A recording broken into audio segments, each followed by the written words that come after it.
Well, the latest unemployment figures show a drop of 22,000, and that's the lowest level for almost 20 years. The East Midlands has recorded one of the sharpest falls in the country.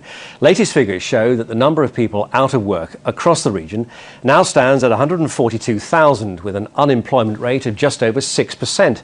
Business leaders are now saying that our economy is showing real signs of sustainable growth. You have to go back to the summer of 1996 for the last time we had it so good, as Mike O'Sullivan reports.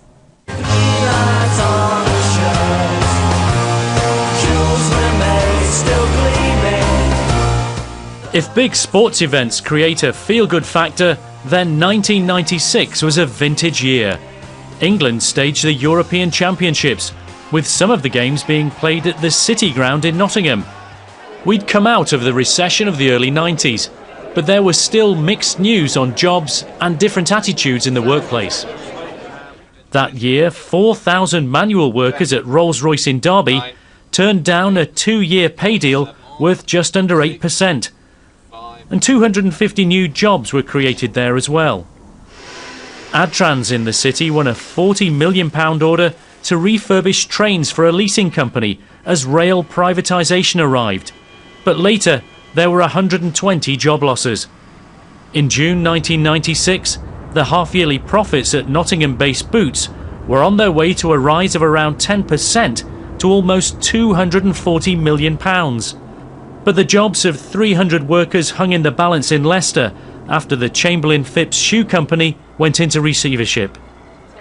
Thousands attended this jobs fair, with the now defunct British Midland Airline trying to recruit staff.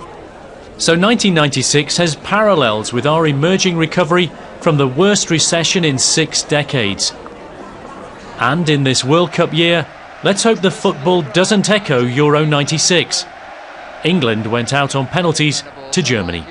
Mike O'Sullivan, BBC East Midlands Today. Well, let's hear now from Chris Hobson, who's from the Chamber of Commerce. Welcome, thanks for coming in. Thank you. Obviously, you welcome these figures, but can you give us an idea of the quality of these jobs? I mean, are they full-time, are they part-time? What are they like? There's a range of jobs being created, and you'd expect that coming out of a recession. We survey our members quite regularly and we talk to them a lot. Of those that are recruiting, 80% say they're recruiting full-time jobs, which is really positive. There's always been part-time jobs in the economy, and there's also an element of businesses testing the water coming back in, which I think is positive. I mean, I think it was only yesterday we were talking about jobs, and we were saying that it seems that employers really want skilled workers. That's all they're after at the moment. Skills is incredibly important, and more so now. More of our members, now they're recruiting, are telling us that sometimes they're struggling to find the right skills, particularly at the higher end of the market, but also looking at younger people, finding the right attitude and approach to work as well is becoming more increasingly important.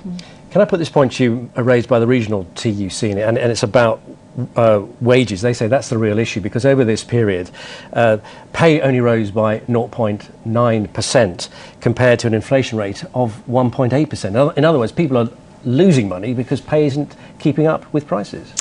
And I recognise that point. To an extent, it's to be expected. Again, coming out of a downturn in the economy, wages always lag behind somewhat in the recovery. It's a question that we put to our members, and they told us that 70% are thinking of increasing their wages over the coming year. The majority of those at or above inflation, so hopefully we'll see better news there as well. But a lot of those who are employed would say this lends weight to the fact that employers should be paying the living wage. More of them should be paying the living wage than the minimum wage.